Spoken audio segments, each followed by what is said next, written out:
네, 우리 자리에 앉을 때까지 우리 박수로 응원하겠습니다.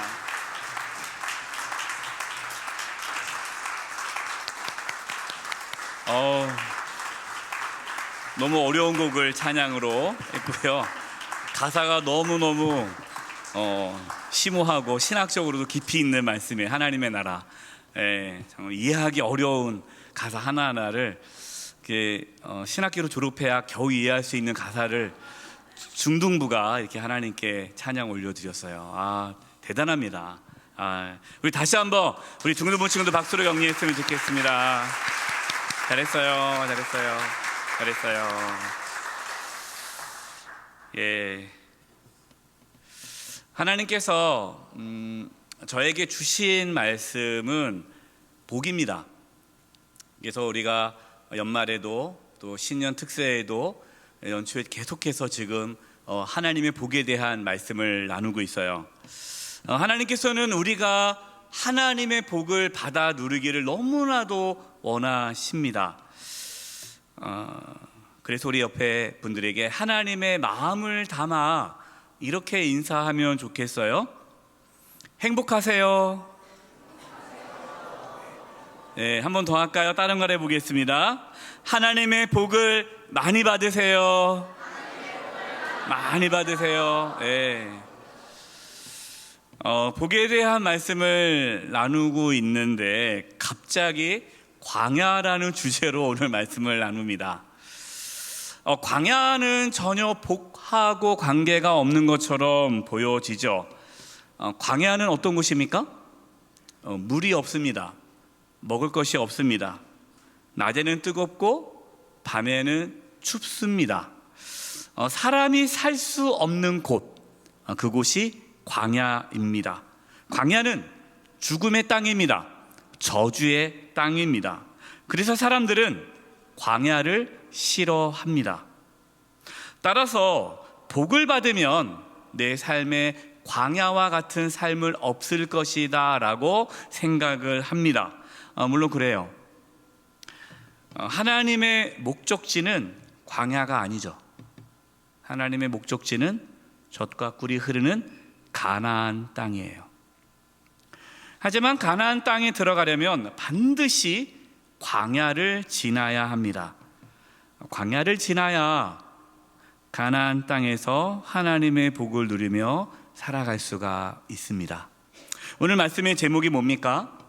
오늘 말씀의 제목은 광야 길을 걷게 하시는 하나님이에요. 누가 광야 길을 걷게 하십니까? 하나님이 광야 길을 걷게 하신다는 거예요.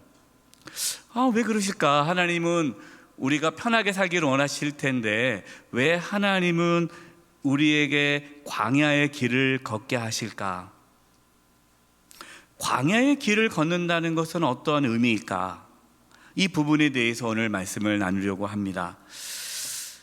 특히 오늘 중등부 친구들이 겨울 수련회 중에 금요 성령기도에 참여하여서요, 우리 중등부 친구들을 위한 말씀을 준비하게 되었어요. 중등부 친구들에게 물어보겠습니다. 우리 중등부 친구들, 혹시 여러분 중에 자신의 미래가 두렵고 불안한 친구는 없습니까?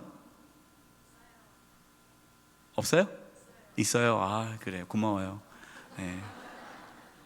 해맑게 얘기해줘서. 네. 제가 말씀을 준비하면서 제 중학교 시절을 떠올려 봤어요. 제 중학교 시절을 떠올려 보니까 저는 중학교 1학년 때 무지무지 불안했어요. 초등학교 때는 아무 생각 없었습니다. 딱 중학교가 되니까 몇 년 남았습니까? 6년 남은 거예요. 6년 남으면 뭐가 돼요? 어른이 되는 거예요. 저는 이게 충격으로 다가왔습니다. 초등학교 때는 아무 생각 없이 놀았는데 중학생이 되는 순간 6년이 지나면 어른이 되는 거예요. 나는 아직 어린데. 제가 중학교 때만 해도 고등학교를 졸업하면 독립입니다. 그냥 알아서 하는 거예요. 지금은 내가 부모님의 보호 속에서 살아가는데 엄마 아빠가 뭐 밥 해주고 뭐 또 빨래도 해주고 다 하잖아요. 용돈도 주고. 그런데 어른이 되면 이젠 알아서 살아야 되는 거예요. 근데 제가 하고 싶은 것도 없고 내가 뭘 해야 될지도 모르겠고 과연 어른이 돼서 내가 잘 살 수 있을까? 이게 너무나 두려운 거예요. 특히 그때 중학교 1학년 때 이제 저희 집이 폭삭망해서 단칸방에서 이제 생활을 해야 됐기 때문에 이 가난이 또 밀려왔습니다. 너무나도 가난했고 이 가난에 대한 이 고통이 컸어요. 이러한 고민은 중학교 때뿐만 아니라 고등학교 내내 고민하게 되었고요. 그리고 청년 때까지도 고민하게 되었습니다. 아마 이런 고민은 우리 어른들도 지금 하고 있을 거예요. 어른들도 앞으로의 미래가 두렵죠. 사람은 누구나 미래에 대한 두려움과 불안함을 갖고 삽니다. 요즘 남성들에게서 가장 두려운 나이가 50대 남성이죠. 50대 남성. 저번에도 한번 말씀을 드렸듯이 아이들은 아직 어린데 회사에서는 그만두라고 하고 부모님도 모셔야 되고 아이는 어리고 이게 50대 남성분들이거든요. 이게 엄청나게 스트레스가 많은 거예요. 특히 살아가면서 이처럼 외롭고 두렵고 불안한 광야와 같은 삶을 살 때가 있습니다. 사람마다 그 시기가 다를 수 있지만 반드시 광야와 같은 삶을 살아가게 되죠. 그때 어떻게 해야 하는지 오늘 말씀을 통해 나누려고 합니다. 아까 목사님 박주영 목사님께서 찬양 인도하시면서 신의 악단이라는 영화를 잠깐 말씀하셨는데요. 제가 최근에 광야에 대해서 묵상하게 된 계기는 신의 악단이라는 영화 속에서 광야를 지나며 라는 찬양을 듣고 나면서부터예요. 저는 신의 악단을 잘 몰랐습니다. 근데 오늘날 카톡이 왔어요. 우리 큰아들한테 아버지, 어머니랑 꼭 신의 악단 영화를 보세요. 너무 좋습니다. 그래서 또 우리 큰아들의 또 말에 순종해야 돼서 아내와 함께 신의 악단 영화를 봤어요. 그냥 아무 생각 없이 영화를 봤습니다. 그 내용이 뭔지도 모르고 봤어요. 근데 그 영화 속에서 광야를 지나며 라는 찬양을 부르는데 그 가사 하나하나가 제 마음에 파고들었습니다. 물론 그 광야를 지나며라는 찬양을 제가 알고 있던 찬양인데 알고 있었지만 그렇게 크게 귀담아 듣지 않았던 찬양인데 그 영화에서는 제 마음에 들어왔어요. 그러면서 이 광야를 지나며를 계속 듣게 됐습니다. 제가 가사를 읽어드릴게요. 가사가 이렇습니다. 왜 나를 깊은 어둠 속에 홀로 두시는지, 어두운 밤은 왜 그리 길었는지, 나를 고독하게, 나를 낮아지게, 세상 어디도 기댈 곳이 없게 하셨네. 광야에 서 있네. 우리는 살아가면서 그렇게 깊은 어둠 속에 홀로 있을 때가 있다는 거죠. 제가 그 중학교 때 혼자 멍하니 바깥을 바라보면서 나는 어떻게 살아야 할까? 너무 외롭다, 너무 두렵다, 불안하다. 고독하고 낮아지고 세상에 어디 기댈 곳이 없을 때가 있습니다. 바로 그곳이 광야예요. 우리의 개인의 잘못이든지 또 하나님의 인도하심이든지 우리는 광야에 서 있을 때가 있습니다. 우리는 광야에서 무엇을 경험할까요? 그 다음 가사가 이렇습니다. 주님만 내 도움이 되시고, 주님만 내 빛이 되시는, 주님만 내 친구 되시는 광야. 주님 손 놓고는 단 하루도 살 수 없는 곳, 광야에 서 있네. 광야에서는요, 그 누구도 나를 도와줄 수가 없어요. 그래서 오직 주님만이 내 도움이 되십니다. 오직 주님만이 내 빛이 되십니다. 오직 주님만이 내 친구가 되십니다. 그래서 주님의 손을 놓고서는 단 하루도 살 수 없는 곳이 광야죠. 그 다음 가사가 이렇습니다. 주께서 나를 용서하시려, 나를 더 정결하시려, 나를 택하여 보내신 그곳 광야. 나를 딱 택해서 광야로 보냈다는 거예요. 성령이 내 영을 다시 태어나게 하는 곳, 광야. 광야에 서 있네. 참 이게 신기해요. 광야 속에서 내가 죄인임을 발견한다는 거예요. 잘 나갔을 때, 성공했을 때, 그때는 내가 죄인임을 모릅니다. 근데 광야에 있을 때,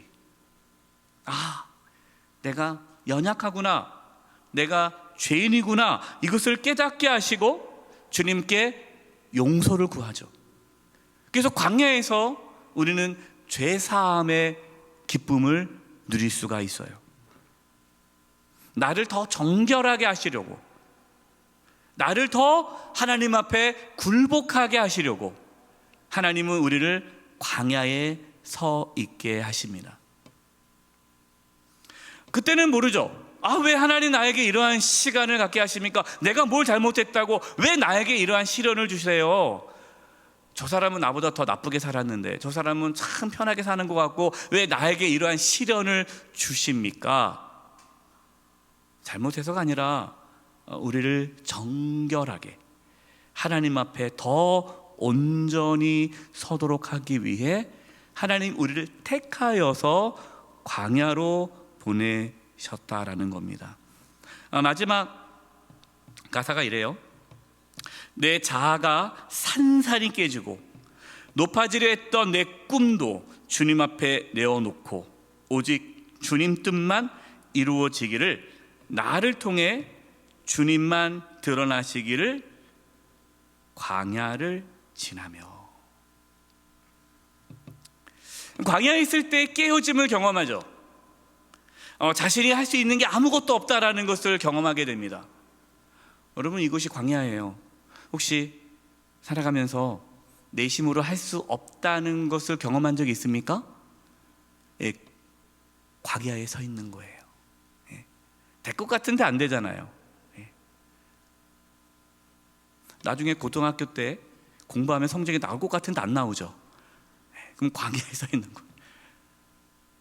내가 이렇게 하면 취업이 될 것 같은데 취업이 안 되고, 뭔가 사업을 할 때 이거 하면 사업이 될 것 같은데 또 안 되고, 또 자녀를 내가 이렇게 키울 것 같은데 또 안 되고, 내 마음대로 안 되는 그 순간이 우리는 광야에 서 있는 거예요. 우리는 깨닫게 됩니다.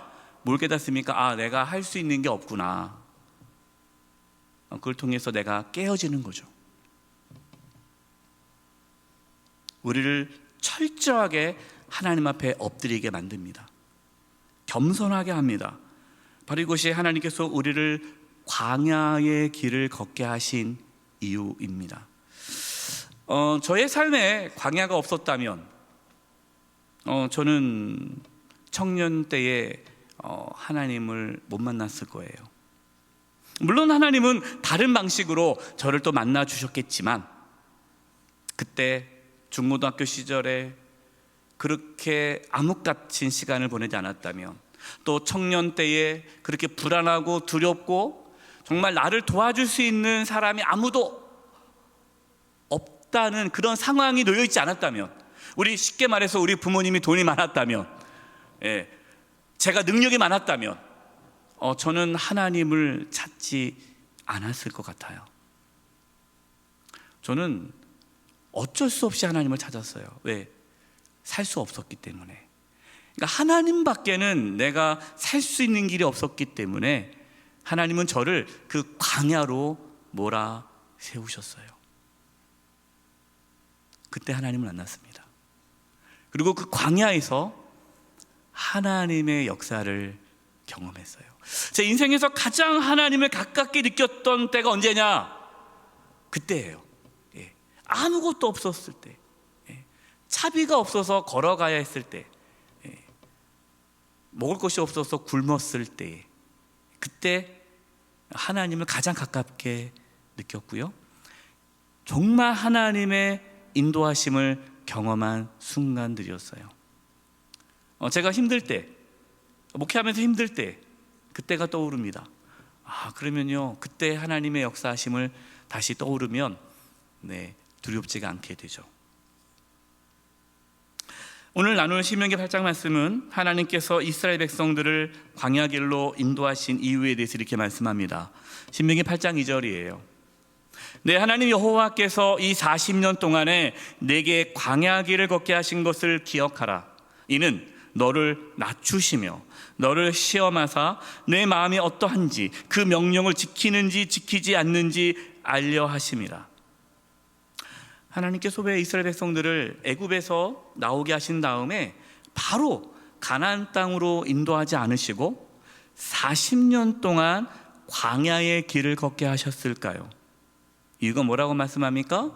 낮추시기 위해서, 하나님 말씀에 순종하도록 하기 위해서라는 거예요. 광야는 우리를 낮아지게 하고 겸손하게 만듭니다. 또한 광야는 우리가 하나님 말씀에 순종하는지 순종하지 않은지를 보여주는 장소예요. 참된 믿음은요, 광야에서 나타납니다. 좋을 때는요, 나타나지 않아요. 그래서 그런 말 있잖아요. 그 사람을 알려면 한번 같이 이렇게 여행을 가봐라. 그 사람을 알려면 또 시간을 같이 많이 보내봐라. 연애할 때 1년을 사귀고 결혼해라.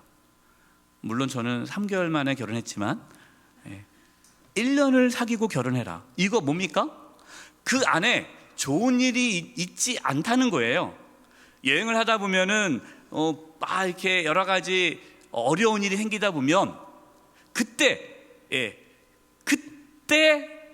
그 사람의 모습이 나타나는 거예요. 그래서 이제 이런 분들이 있어요. 목사님, 같이 성지순례 갔다 오고 나서부터, 같이 일하고 나서부터 그분을 몰랐는데 함께 일하고 나니까 그분이 이런 분인지 알았다고. 좋은 뜻일 수도 있고 나쁜 뜻일 수도 있어요. 이게 뭡니까? 광야라는 것을 통해서 하나님 우리가 진짜 믿는지 안 믿는지가 드러나게 돼요. 광야에서 원망하고 불평한다면 믿음이 없는 거죠.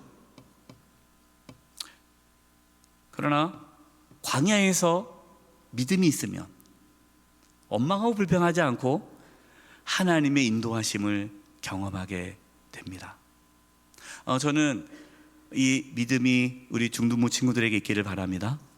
또 이 자리에 모인 우리 사랑하는 모든 성도님들 가운데, 특별히 우리 사랑하는 청년들 가운데에 이 믿음이 있기를 소망합니다.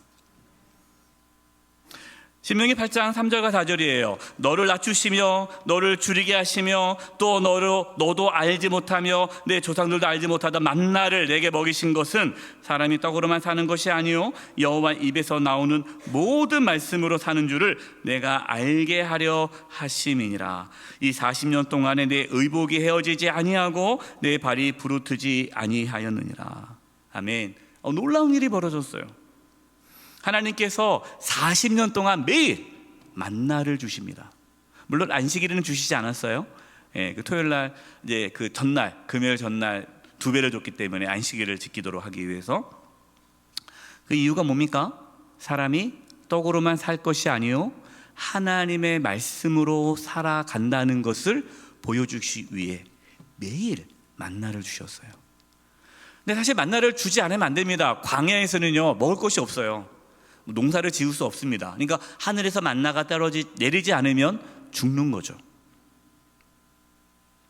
하나님께서 하나님의 말씀을 들어야 산다는 것을 알기 위해서 만나를 주셨다는 겁니다. 우리는 여기서요, 놀라운 하나의 사실을 발견합니다. 광야에서 살아갈 수 있는 비결은 하나님의 말씀을 듣는 거예요. 혹시 여러분 지금 광야에 있어요? 안 됩니까? 힘듭니까? 되는 일이 없습니까? 그러면 하나님의 말씀에 더 집중하세요. 더 하나님께 나가셔야 돼요. 하나님은 우리에게 말씀을 보내주셔서 모든 환난에서 우리를 건져 주십니다. 이스라엘 백성들은 광야 40년 동안에 의복이 헤어지지 않았고요, 발이 부르트지 않았습니다. 놀랍죠? 광야가 하나님을 경험하는 축복의 장소가 되었어요. 광야는 살아계신 하나님을 경험하는 그러한 은혜의 장소예요. 하지만 모든 자에게 광야가 축복의 장소가 되는 것은 아닙니다. 시편 106편 14절 15절을 표준 세 번 읽어드리겠습니다. 그들은 이제 이스라엘 백성들이 광야에 있을 때예요. 광야에서 욕심을 크게 내었고 사막에서는 하나님을 시험하기까지 하였다. 그래서 주께서는 그들이 요구하는 것을 주셨지만 그 영혼을 파리하게 하셨다. 이스라엘 백성들이 광야에서 하나님께 불평과 원망을 쏟아냅니다. 그 이유가 뭡니까? 맨날 만나만 먹으니까 지겨운 거예요. 생각해보세요. 저는 이해가 되더라고요. 여러분, 엄마가 매일 똑같은 음식을 40년 동안 해본다 해보세요. 끔찍하죠. 아무리 맛있어도 매일 먹으면 지겨울 거예요. 이해는 해요. 그런데 이스라엘 백성들이 고기 먹고 싶다고 하나님께 불평과 원망을 합니다. 하나님께서는요, 이스라엘 백성들의 그 소원을 들어줍니다. 고기를 줘요. 하지만 그들의 영혼은 파리해졌다는 겁니다. 뭘 말씀할까요? 여러분, 우리가 광야를 겪었을 때에 우리는 우리의 필요를 구하죠. 여러분, 오해하지 마세요. 그것이 필요 없다는 것이 아닙니다. 그러나 우리가 광야에서 구할 것은 우리의 필요가 아니라 하나님의 인도하심이에요. 우리는 이미 정답을 갖고 하나님께 기도하는 경향이 있어요. 여러분, 그것을 내려놓을 수 있기를 바랍니다. 우리의 요구가 아니라 하나님의 다루심이 필요하다는 거예요. 하나님, 내가 지금 광야에 있는데 내가 어떻게 해야 할까요? 하나님, 내가 무엇을 해야 합니까? 하나님, 제가 무엇을 구해야 할까요? 지금 나에게 가장 필요한 것이 무엇입니까? 하나님께 물어봐야 돼요. 하나님의 인도하심을 구해야 됩니다. 다윗은 광야에 있을 때에 이런 기도를 드렸어요. 이거 시편 63편입니다. 시편 63편 1절과 4절 말씀은요, 시편 63편은 다윗이 유대 광야에 있을 때에 라는 제목이 붙어 있어요. 부제가요. 그러면 다윗은 광야에 있을 때 무엇을 구했을까요? 먹을 것을 구했습니까? 물을 구했습니까? 아니면 이 광야에서 벗어나기를 기도했습니까? 아니에요. 이렇게 기도했습니다. 하나님이여, 주는 나의 하나님이시라. 내가 간절히 주를 찾되 물이 없어 마르고 황폐한 땅에서 내 영혼이 주를 갈망하며 내 육체가 주를 앙모하나이다. 할렐루야. 여러분, 이 믿음이 저와 여러분에게 있기를 바랍니다. 물을 구해야죠, 물을. 그런데 하나님을 구하는 거예요. 하나님을 갈망하는 겁니다. 2절, 내가 주의 권능과 영광을 보기 위하여 이와 같이 성소에서 주를 바라보았나이다. 주의 인자하심이 생명보다 나음으로 내 입술이 주를 찬양할 것이라. 어떻게 찬양해요? 광야인데. 이러므로 나의 평생에 주를 송축하며 주의 이름으로 말미암아 나의 손을 들리이다. 여러분, 다윗을 상상해 보세요. 지금 유대 광야에 있습니다. 도망갔습니다. 숨을 곳이 없어요. 먹을 것이 없어요. 물도 없어요. 그 광야에서요, 다윗은 손을 들고 하나님을 찬양하고 있어요. 하나님의 사랑이 자신의 생명보다 낫다라고 고백합니다. 이게 무슨 뜻일까요? 여기서 하나님의 사랑은 헤세드예요. 이게 하나님의 사랑, 하나님이 나를 향하신 변함없는 사랑은 지금 내가 처해 있는 그 어떠한 상황보다 훨씬 중요합니다. 고백이에요. 내가 지금 물이 없어서 내가 죽는 한이 있어도 그 물보다 나에게 필요한 것은 하나님의 헤세드, 사랑입니다. 왜요? 하나님의 사랑은 나를 절대로 버리지 않는다는 걸 믿기 때문에. 그 어떠한 것보다 하나님의 사랑이 나에게 필요합니다. 사실 광야에 들어갈 때 가장 필요한 것은 하나님의 사랑입니다. 더 정확하게 말해서 하나님의 사랑에 대한 믿음이 필요하죠. 믿음이 필요한 거예요. 하나님의 사랑을 믿으십니까? 네. 아멘. 여러분, 하나님의 사랑을 믿으십시오. 특히 광야에 있을 때. 우리가 어떠한 상황, 우리가 처해 있는 상황에 따라서 하나님의 사랑이 결정되는 것이 아닙니다. 이게 무슨 말이냐면, 내가 우리 중학교 친구들, 내가 중학교 들어가서 내가 이번에 1학년 때는 시험 안 보죠. 1학년 2학기 때 시험 볼 텐데, 내가 이제 중학교 들어가서 시험 봐서 반에서 1등하면 역시 나 하나님 나 사랑하는구나. 그게 아니라는 거예요. 내가 좋은 대학에 들어가니까 하나님 나를 사랑하는구나. 내가 좋은 직장에 들어가니까 하나님 나를 사랑하는구나. 여러분, 우리가 처해 있는 그 상황이 하나님의 사랑을 나타내는 것이 아니다라는 겁니다. 놀랍게도 우리가 광야에 있을 때 하나님의 사랑을 더 깊이 경험할 수 있다라는 거죠. 그래서 하나님은 때로 우리에게 광야의 길을 걷게 하십니다. 예레미야 29장 11절 13절이에요. 여호와의 말씀이니라. 너희를 향한 나의 생각을 내가 아나니 평안이요 재앙이 아니니라. 너에게 미래와 희망을 주는 것이니라. 너희가 내게 부르짖으며 내게 와서 기도하면 내가 너희의 기도를 들을 것이요 너희가 온 마음으로 나를 구하면 나를 찾을 것이요 나를 만나리라. 아멘. 여러분, 이 말씀 붙잡고 오늘 기도하시기 바랍니다. 여러분, 이 말씀 붙잡고 광야 가운데 있을 때 하나님을 찾으시기 바랍니다. 여러분, 이 말씀, 너희가 온 마음으로 나를 구하면 나를 찾을 것이요 나를 만나리라. 여러분, 이 말씀이 언제 주어졌을까요? 유다 백성들이 바벨론 포로로 끌려갔을 때예요. 포로 생활, 어떻게 보면 광야의 길에 서 있는 것이죠. 하나님께서 말씀하십니다. 너희가 바벨론 포로로 끌려가도 그것은 재앙이 아니라 하나님께서 너희를 향한 평안이다. 너희가 그곳에서 나를 찾으면 나를 만나리라. 사랑하는 성도 여러분, 우리 사랑하는 중등부 친구 여러분, 우리가 어디 있냐가 중요하지 않아요. 내 상황이 어떠하냐가 중요하지 않아요. 내가 모든 것을 이뤄도 하나님을 만나면 여러분, 그곳에 모든 것이 채워집니다. 그게 하나님의 능력이에요. 이사야 43장 19절 21절입니다. 우리가 믿음으로 광야의 길을 걸으면 어떤 일이 일어날까요? 이사야 43장 19절 21절이에요.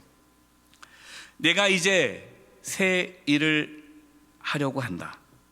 이 일이 이미 드러나고 있는데 너희가 그것을 알지 못하겠느냐. 내가 광야에 길을 내겠으며. 할렐루야. 광야는 길이 없어요. 근데 광야에 길을 내겠다는 겁니다. 사막에 강을 내겠다. 사막에 강이 없잖아요. 강을 내겠다. 들짐승들도 나를 공경할 것이다. 이리와 타조도 나를 찬양할 것이다. 내가 택한 내 백성에게 물을 마시게 하려고 광야에 물을 대고 사막에 강을 내었기 때문이다. 이 백성은 나를 위하여 내가 지은 백성이다. 그들이 나를 찬양할 것이다. 어떠한 광야라 할지라도요, 그 광야에서 하나님은 길을 내십니다. 물을 주십니다. 하나님은 광야에서 결국 하나님을 찬양하게 하십니다. 따라서 광야 길을 걷게 하시는 하나님을 신뢰하시기 바랍니다. 물론 우리가 불평할 수 있어요. 지금 내가 처해 있는 상황이 만족스럽지 않을 수 있어요. 두려울 수 있어요.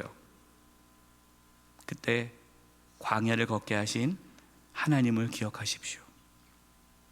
하나님의 사랑을 믿음으로 붙잡으십시오. 그러면 광야길에서도 하나님의 인도하심을 경험하는 그 놀라운 은혜를 누리게 될 것입니다.